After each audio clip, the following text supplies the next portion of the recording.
old. Tvam, you. Asya, Asya, of this. Vishwasya, Vishwasya, universe. Param, transcendental. Nidhanam, refuge. Beta, the knower. Asi, you are. Vedyam, the knowable. Cha, and. Param, transcendental. Cha, and. Dhamma, refuge. Tvaya, by you. Tatam, pervaded. Vishwam, the universe. Anantarupa, O ultimated form. Hare Krishna. Hare Krishna, thank you very much. Rajkishori Mataji, Hare Krishna, is it possible for you to read the translation little by little and we can repeat after you, Mataji? Which text is it? We are on text 38, Mataji, chapter 11. Yeah. Translation, yes? Yes, Mataji. You are the original personality of Godhead, the oldest, the ultimate sanctuary of this manifested cosmic world. You are the knower of everything, and you are all that is knowable. You are the supreme refuge above the material modes. O limitless form, this whole cosmic manifestation is pervaded by you. Okay, thank you. Hare Krishna. Maybe I can read the translation once more and we can all repeat together. You are the original personality of Godhead. You are the original personality of Godhead. The oldest. The oldest. The ultimate sanctuary of this manifested cosmic world. The ultimate sanctuary of this manifested cosmic world. You are the knower of everything. You are the knower of everything. And you are all that is knowable. And you are all that is knowable. You are supreme refuge. You are supreme refuge. About the material modes. About the material modes. O limitless form. O limitless form. Whole cosmic manifestation is pervaded by you. This whole cosmic manifestation is pervaded by you. Hare Krishna. Hare Krishna, Avinash Prabhuji. Is it possible for you to read the purport? Prabhuji? Hare Krishna. Sorry, I need to get my Bhagavad Gita out. Okay. So text 38, chapter 11, purport. 38. Okay. Purport by Srila Prabhupada ki Jai. Yeah. So everything is resting on the Supreme Personality of Godhead. Therefore, He is the ultimate rest. Nidhanam means that everything, even the Brahman effulgence, rests on the Supreme Personality of Godhead, Krishna. He is the knower of everything that is happening in this world. And if knowledge has any end, He is the end of all knowledge. Therefore, He is known and the knowable. He is the object of knowledge because He is all pervading. Because He is the cause in the spiritual world, He is transcendental. He is also the chief personality in the transcendental world. Hare Krishna. Hare Krishna. Thank you, Prabhuji, for reading the purport for us. So I guess we can just deliberate a minute or two on this verse before we hand over. Here, Srila Prabhupada is describing the Supreme Personality of Godhead. And it is a continuation of the last text where he's mentioning that the Supreme Personality of Godhead knows everything. He is known and the knowable. And he's all pervading, which we have seen in other verses. Anything more anybody can add? Divyesh Prabhuji, Hare Krishna. Hare Krishna. No. This is, I'm just listening. It's amazing. Thank you. Hare Krishna. Hare Krishna. Welcome after a long time, Prabhuji. I'm seeing you. Thank you. In fact, I'm just here at the Mandir in Alraj with Path Prabhu. Hare Bol. That's good. Hare Krishna. Thank you. I wish I can be there. Anybody else would with another realization from this text? He's the cause of all causes we have done before.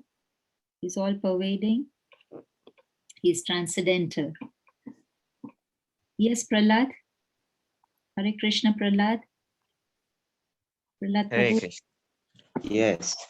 Okay, so here in this text, we're being told, that the Supreme Personality of Godhead is, the oldest, is the knower of everything, and he is all that is knowable.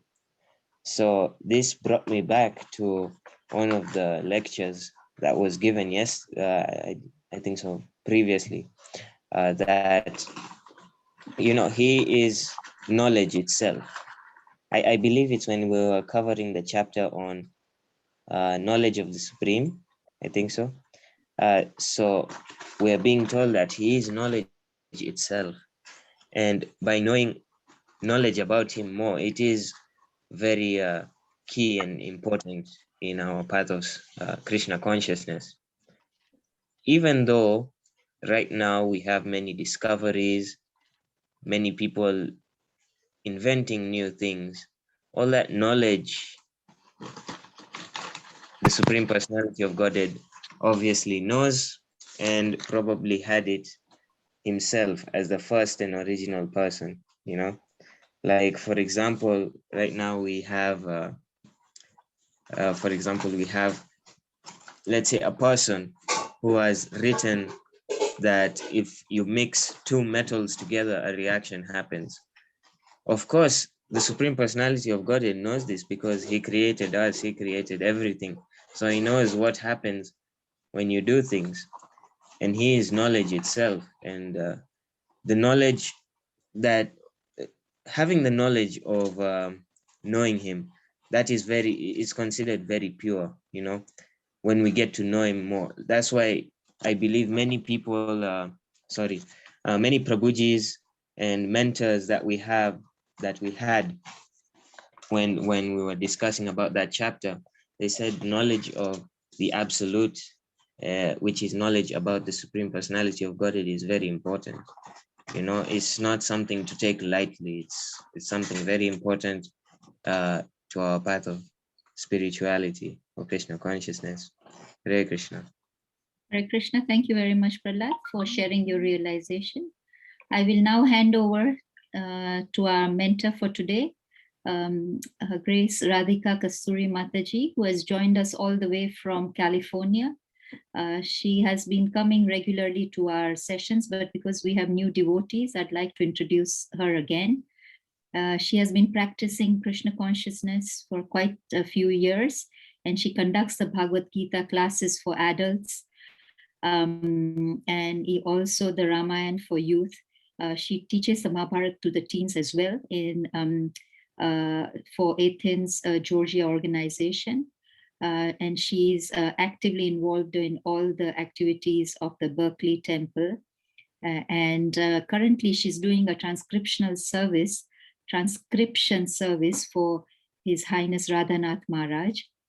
So we are very fortunate to have her Thank you, Mataji, for joining us from the sunny state of California. And I know it's morning over there. Thank you very much, Mataji, for giving your precious time to us. We hand over to you, Mataji. Thank you so much, Mataji. Please accept our humble obeisances and Dandavat Pranam. Dandavat Pranams to all of you, all the devotees here. I'll first offer Guru Pranams. Om Ajnana Timirandasya Jnananjana Shalakaya Chakshurunmilitam Nena Tasmai Shri Gurave Namaha Namo Om Vishnu Padaya Krishna Prashtaya Bhutale Srimate Bhakti Vedanta Swamin Niti Namine Namaste Saraswati Deve Kauravani Pracharine Nirvishesha Shunvadi Pashaita Deshatarine Jai Shri Krishna Chaitanya Prabhu Nityananda Shri Advaita Gadadhara Shivasadi Gaura Bhakta Vrinda Hare Krishna Krishna Krishna Hare Hare Hare Rama Rama Rama Hare Hare.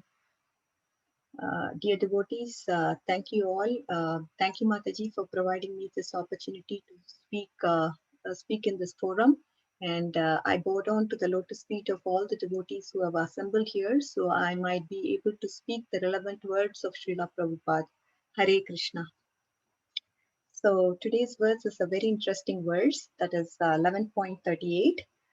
Without getting, so just to sort of introduce yourself, to the 11th chapter, the first 4 verses talk about Arjuna's request to Krishna to show his universal form, right?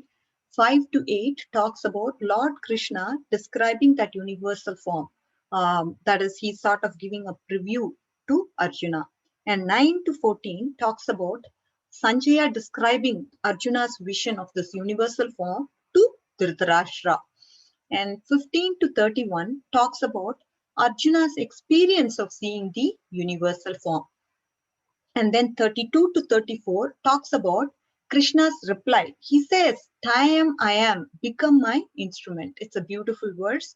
And I am sure you would have all relished those verses. And 35 to 46 is talking about Arjuna's prayers, right? And now specifically 36 to 38 is the glorification verses, right? Arjuna is glorifying Lord Krishna.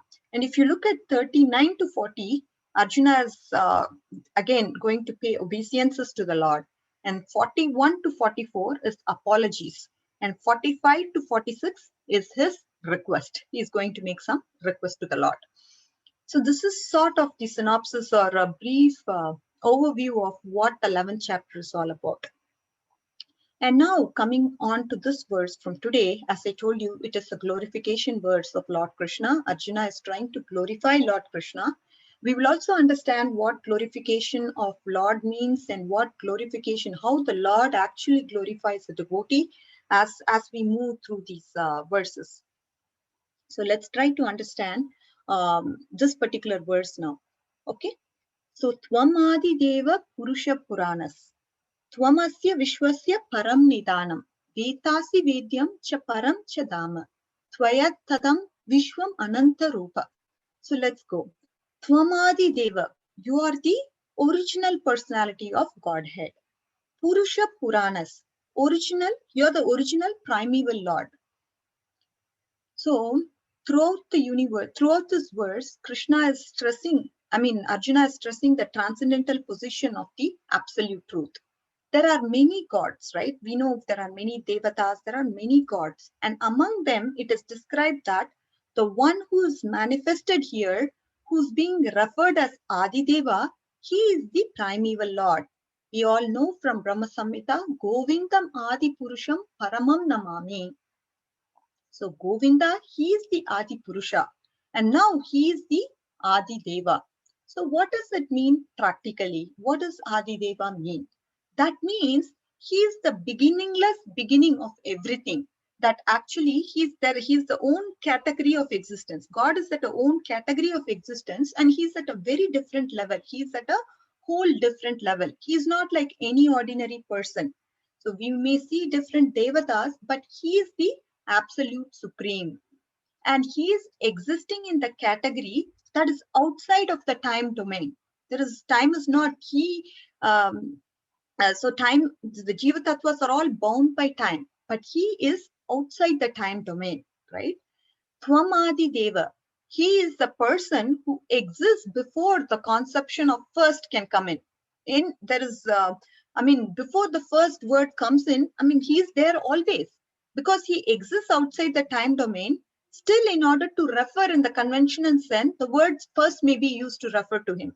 Just for conventional reasons, we may say he's the first, but he is there since time immemorial. Tvamasya Vishwasya Param Nidana. What does that mean? You are the supreme refuge and you are above the material modes, right? He's not at all influenced by the material modes. You are the supreme refuge for all of us. Okay, now when we talk about the origin of everything, the question comes up, right? What is the origin of that? If anything came from God, where did God come from? That might be the question we all may have. So the question assumes that God exists at the same level as anything else. And therefore, we think God must be in that causal chain. In that chain, he must also be there and he must also fit in. But he is not the thing of this world. God is the source of this world, right? He is not the thing of this world, but he is the source of this world. So that is what is the right assumption. So when he manifests in the world, or when he goes from one place to another, he exhibits his human pastimes here, he becomes the object of the world, but he's not in the, he may become the object of this world, and but we should not think he is one amongst us. That is what a lot of people perceive. So, oh, God appeared as a human and I perceive him to be human. Absolutely not. So even when he comes in this world, the whole world is resting on him. He is acting as the shelter for everyone in this world. And he exists outside the time domain. And he makes things happen in this time domain also, right? Like, for example, let's take a mundane example here. A novelist is outside, but the novel, all the characters are moving around. We could find in the novel, the person's father is this person, the mother is this person. So we can go back and forth on that. But when we want to know about the novelist himself who has written the novel, you can't find him in the novel, right? You can't find him in the characters in the novel. All the characters you see, all the persons that we see as characters in the novel, they're all there. They are moving here and there. Some play character of mother, father, but the novelist per se, he is not in the novel. That is how Krishna is. Krishna is just outside the whole frame. Okay. And Tvamasya Vishwasya Param Nidanam. So the whole world, so the whole universe is destroyed, right? What happens at that time? All the elements, they all go to they are withdrawn into Lord Krishna, into the Mahavishnu, into the body of Mahavishnu. Everything goes back during the period of annihilation. That is what Tvamasya Vishwasya Param Nidana means. So far we have seen Krishna is the Adi Deva. He is the primeval Lord, and there are many gods, but this Krishna, he is the absolute and he is the primeval God. That is Govindam Adi Purusham, and Govinda is Adi Purusha. And now, so that means he is there from beginning of everything. So Tvam Adi Deva means he is the person who exists before anything can come. So, but for conventional reasons, we say he's the first, but he's there from beginningless time. And Tvamasya Vishwasya Param Nidanam, you all know, that means he's the supreme refuge, and he is also above the material modes. And then now we see what is the origin of Krishna. If somebody may ask, we think he's there in this causal chain, and that is why we are considering he is one amongst us, but he is the source of this world.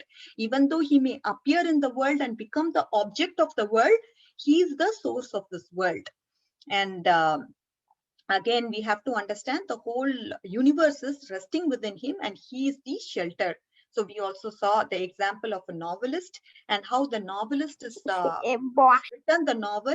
He is not seen in the novel characters as such, and he's outside the purview of the novel. Likewise, Krishna is outside the time domain.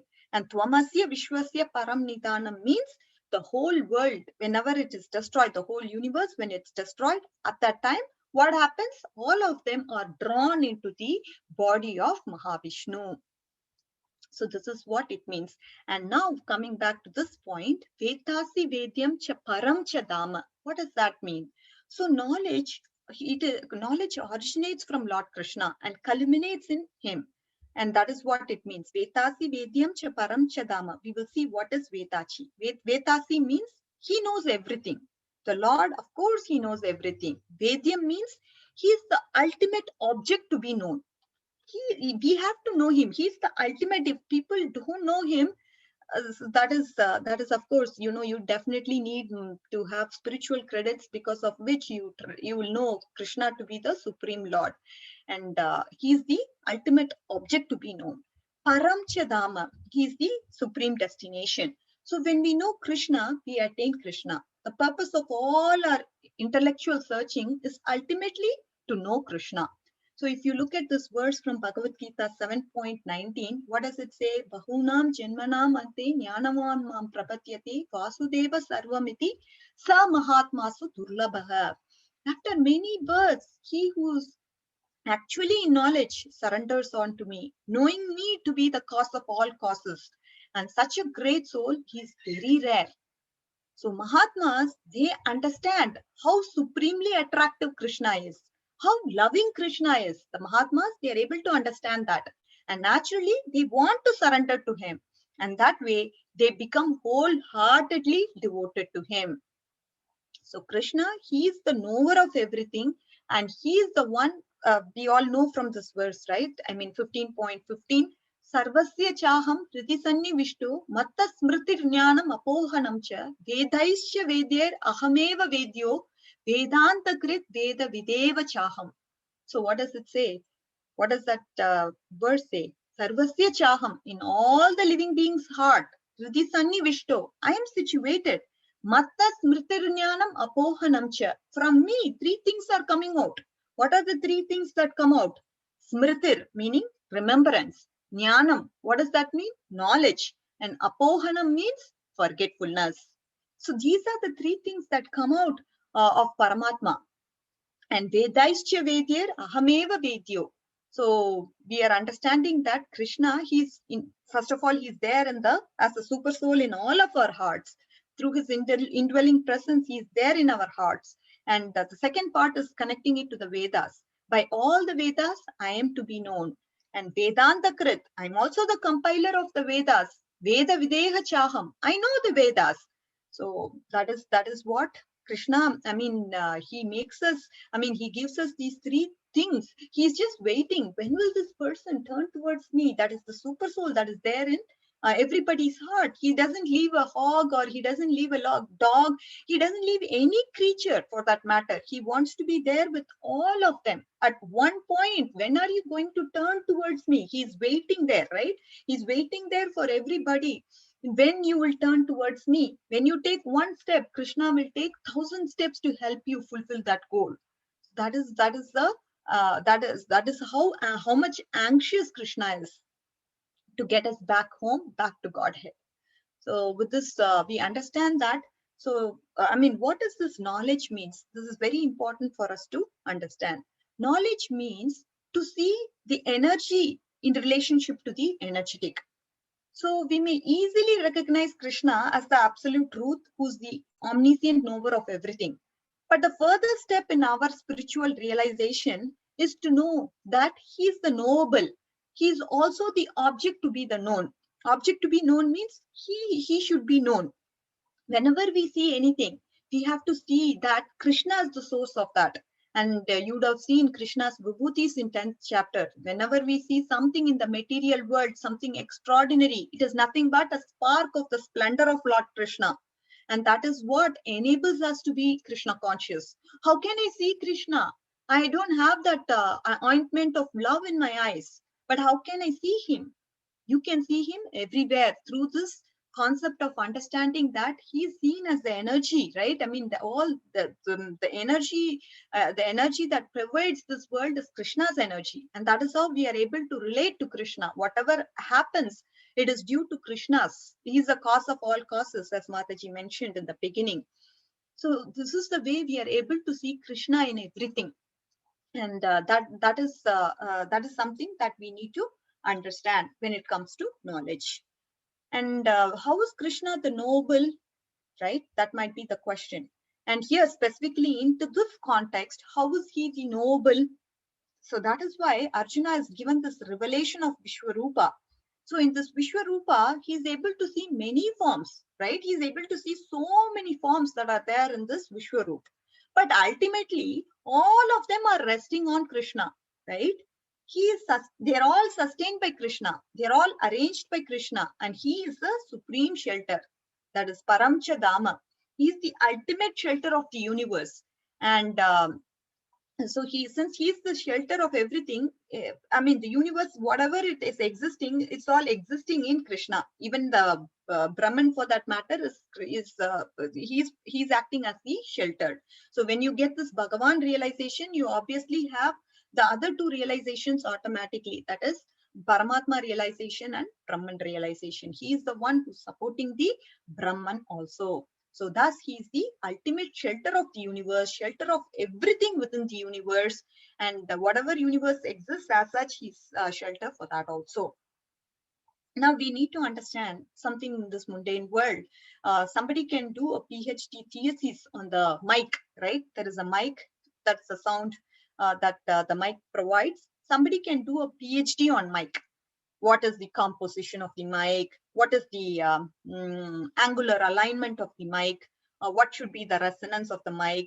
What can be so many strengths that we can have included in the mic so that the sound is really audible, clear? And what are some specific parameters we can understand? How an ideal mic should look like? All this knowledge can be useful. But again, it is not the ultimate knowledge. It is not the knowledge that can grant you supreme happiness. It can't take us out of the material existence. You can do a PhD on mic, you can do a lot of research on a lot of topics this material world has to offer us, but is it going to take you out of samsara? Is it going to take you out of this bondage that we are all put into? Is it going to grant you the supreme happiness and bliss that anybody can experience? No. It is not going to give you transcendental happiness. It is not going to take you out of the samsara. But again, we have to sustain this material world. We are given a material body. We have to sustain this material world. For our living, we need to obviously work and earn money so that we can support our Krishna conscious family and also support ourselves. So definitely work is essential. But again, that is not the ultimate knowledge. That is what we should not mistake it to be. Our ultimate knowledge is to know Krishna, that is why we are all reading Bhagavad Gita here, right? Coming as a group every day, learning Bhagavad Gita, reading them, understanding what Krishna is saying in the message in the form of Bhagavad Gita so that we can apply that in our everyday life and understand Krishna better. So he is the ultimate object to be known. So that is something we cannot debate upon.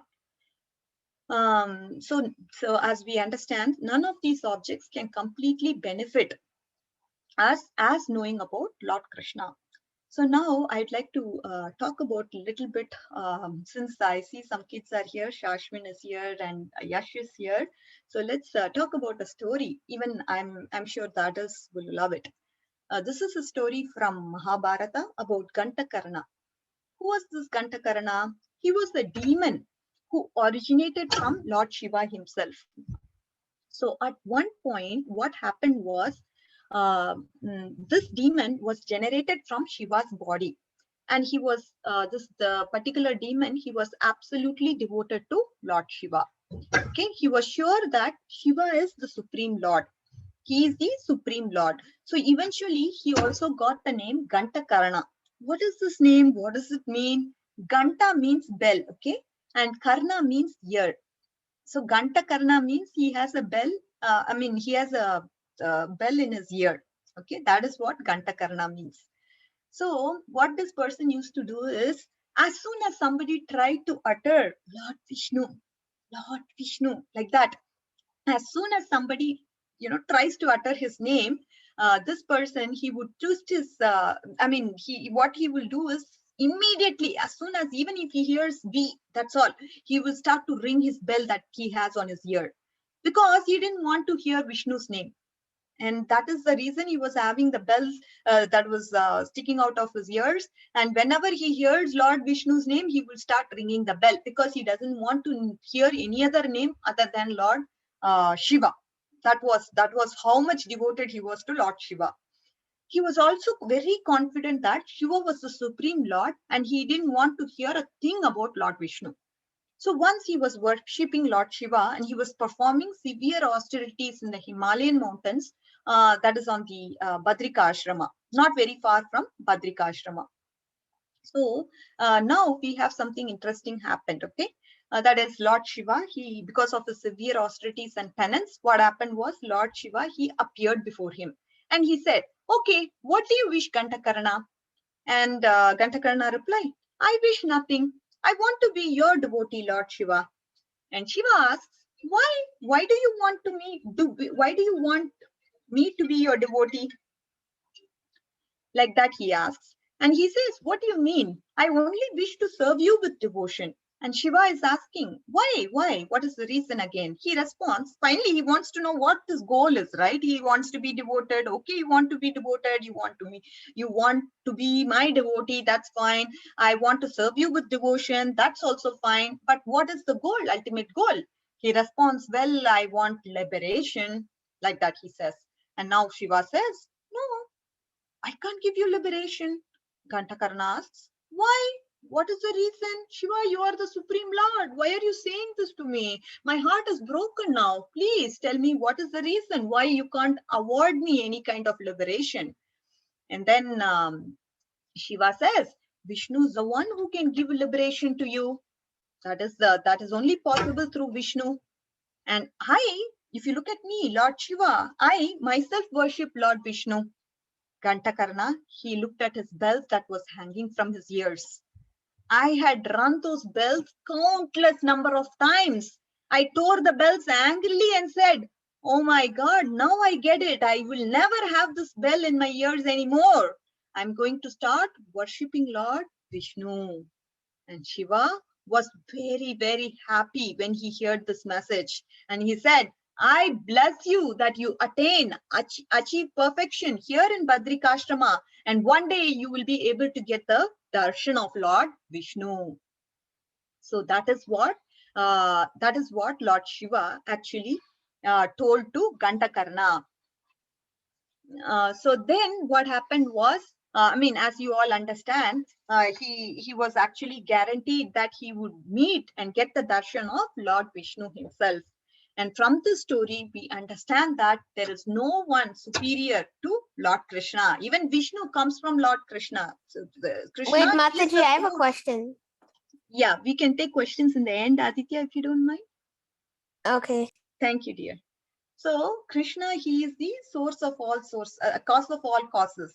So we all know, you'd have studied the creation chart per se, and in that creation process, you'll understand that even Vishnu, he comes from Lord Krishna. So this is how we understand that Krishna is the supreme God.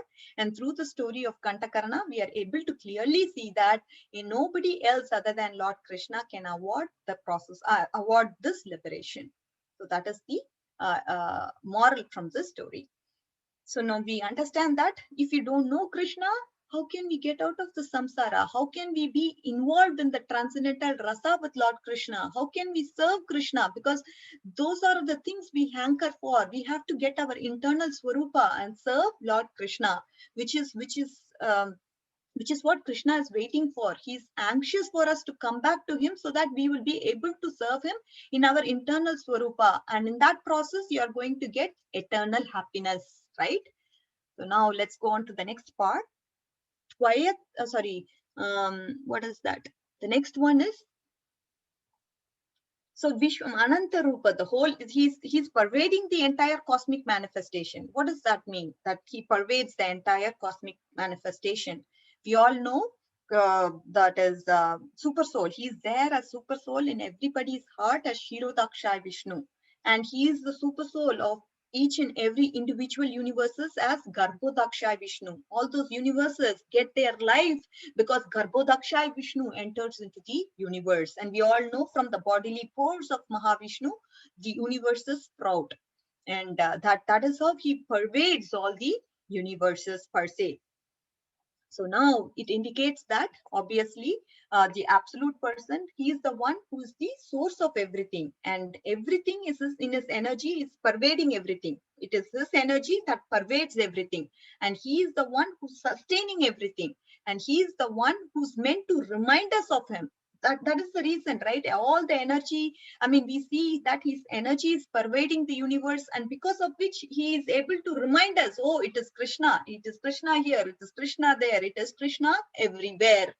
That is what Uttamadhikaris do. They see Krishna in everything and everywhere. That is the vision of the Uttamadhikari. Then we truly see that Krishna, that is the, now through that, now we are able to understand that the great Lord who Arjuna is adoring is seen in this verse. So the whole verse, the whole universe is pervaded by him, and it also indicates that Krishna is an ultimate well-wisher of all of us. Because of that only, he's seen everywhere. He wants to, ultimately, he wants all of us to come back to us, and that is why he's reminding that he is there everywhere, and that you're able to relate to him by pervading the whole universe. And if you want to access him, what we do, we meditate upon him, calling out his names by letting our heart's desire express itself through the form of bhakti, so that we all can experience him. And by experiencing him, we can become more and more attracted to him until we ultimately attain him. So this is the understanding for this verse. And now if we have a few minutes, I will just talk about glorification, what it means and what does it mean to glorify devotees. But if there is no time, absolutely no problem. We can take question and answers. However it works, Mataji. Mataji, we have 5 minutes and then we can go on to question answers. Okay, okay. All right. So what is this glorification, right? I mean, the only person who is eternally glorious, who's eternally all attractive, who's eternally worthy of being the Lord of our heart is the Supreme Lord. And again, since time immemorial, our acharyas, they have composed so many verses, so many hymns, so many songs in praise of the Lord. And within the Vedic tradition also, we have seen such compositions have been various forms, like invocatory prayers, some sort of prayers was during that has to be performed during sacrifices, austerities. So many things have been composed, and this is all to reveal the devotion. I mean, devotion that particular acharya has towards the Lord, so that we can able to get some glimpses of that kind of. I mean, we can get glimpses of that person's character. The acharya's character can be revealed through the glorification. The way he glorifies the Lord, we will be able to understand what, I mean, sort of get an understanding of the glimpses into his character as well. So this is what glorification helps with. And at the present moment, with the conditioned senses that we have, we may not be able to glorify the Lord, but we can use the prayers the other acharyas, the other saints have given to us, and that way we will be able to glorify them in a very nice way. So this is what I mean, actually glorification is, and the only person who deserves to be glorified is Lord Krishna. And now we have to understand, how does Lord Krishna actually glorify his devotees, right? It's very important for us to understand that point also. So let's maybe understand that. Here in this case, we'll just take the situation. We all know most of us suffer because of our past karma. Karma is not going to leave us. Everything has a reaction, right? Whatever action you perform has a reaction. But we also see a lot of pure devotees of the Lord, they are actually undergoing sufferings. Now we need to understand, why is the Lord doing that to them? That may be the question that may be raised. So for the devotees, the sufferings are there for their glorification actually. They don't have any past karma, because whatever they are going through in the form of suffering, Krishna says it is just for their glorification. How can we understand it is for their glorification?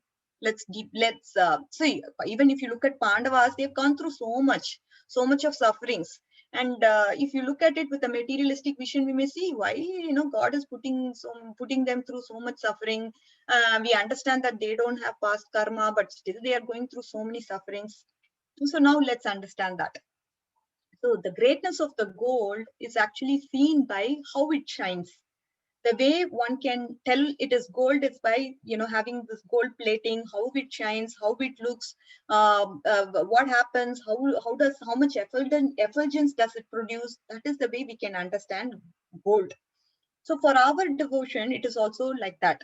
As we become purified, what happens? The anarthas are going to go away, and because of that, we become pure and pure and pure. And that's when we will start to exhibit the love towards Lord Krishna. And that is the supreme glory of the soul. That is when our purpose of life is fulfilled, when we start to become purer and purer, when our anatta starts to go away. What happens with advanced devotees? Advanced devotees, Krishna lets them to go through the sufferings, right? So that they can demonstrate how we can act in that kind of suffering. How can we maintain our faith like them? Like the pure devotee, how can we maintain our faith during that time of suffering? He's exhibiting and demonstrating that we have to not let go of our faith and be determined and strong and be able to fight through this process that the suffering has to offer us, and be completely immersed in Krishna consciousness. In this way, he's actually helping us to understand how we should react to certain sufferings.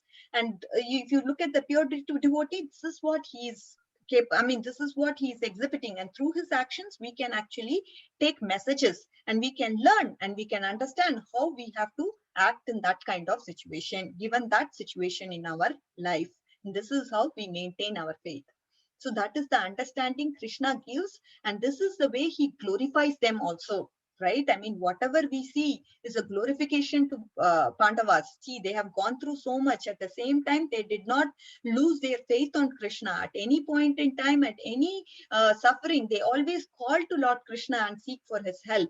And they never gave up on Krishna. They didn't say, oh, I got so much sufferings in my life. You are doing all this to me. You are acting as a witness, but still you don't take care of it. They never complain. Whatever Krishna says, that is what they always follow through. And all these things we learn from such kind of devotees.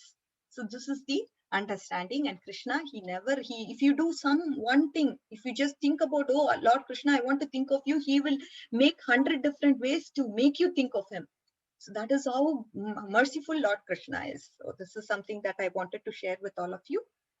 Thank you, dear devotees, for patiently listening to me. And thank you, Mataji, again for giving me this opportunity to talk on 11.38.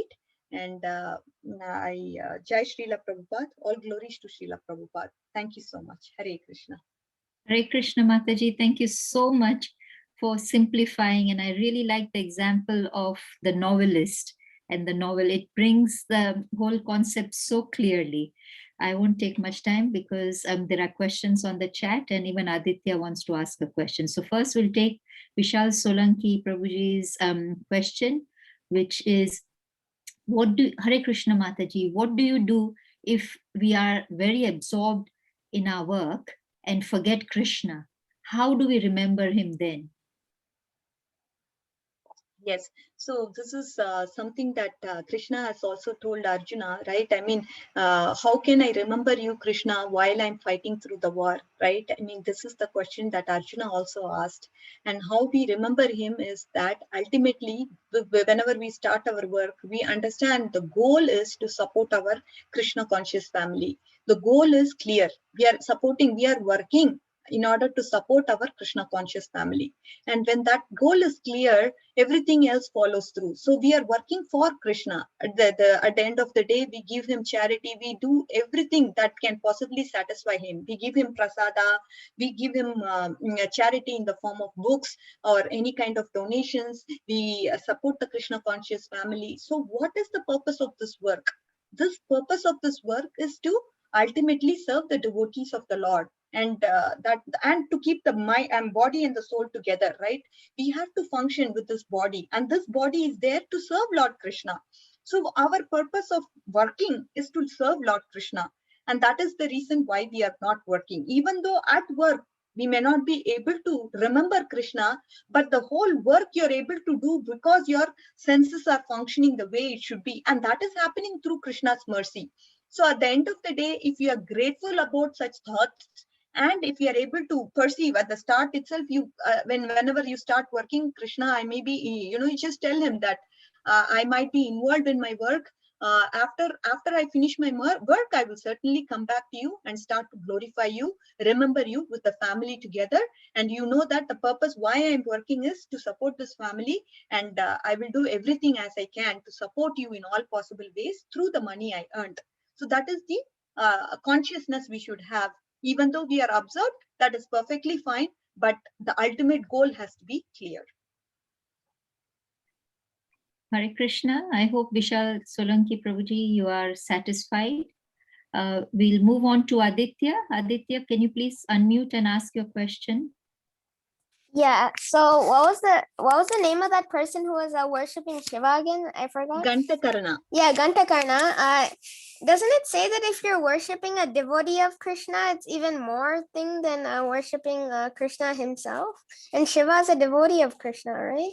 Yes, it is good to work. I mean, the respect has to be given to the devotee of the Lord, but we know that we have to water the root, and all the leaves and the branches will automatically gets its nourishment because you are watering the root, and the root is Lord Krishna. So if you worship Lord Krishna, all others are automatically taken care of, then they are satisfied. And Lord Shiva, he himself says that I am also worshipping Lord Vishnu, right? And he is the supreme.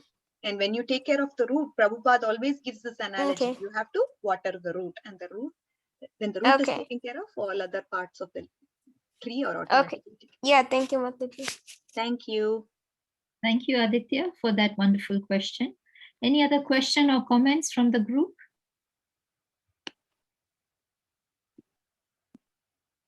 Okay, there are no questions or comments. Mataji, thank you very much. I'll hand over to Path Prabhuji. Path Prabhuji? Yes, Hare Krishna. Thank you very much, Mataji, for your class. Also, example, and we can know what is a really Arjun describe, Arjun phrase to Lord Krishna is the ultimate award, ultimate of everything, and everything is comments from him, even all the Vishnu planetary system and everything is comments from him. And our one thing is that as a disciple succession, we can follow the footstep of Arjun, and we can realize the prayers, we can understand, try to understand the prayers of Arjun, then we can easily understand our position, and we can understand also the Krishna's position and all the demigods and other things also, and we re-establish our relationship with Krishna. This is the main thing.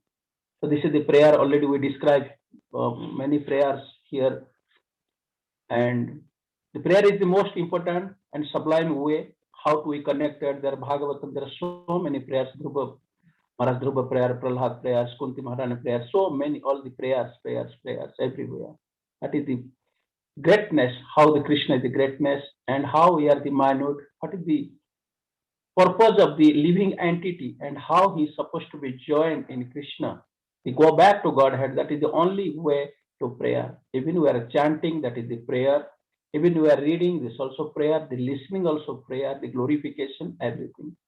So this is the way we can follow the footstep of Arjun. Then you can realize, you can understand, and we can re-establish our relationship with the Supreme Personality of Godhead. Hare Krishna.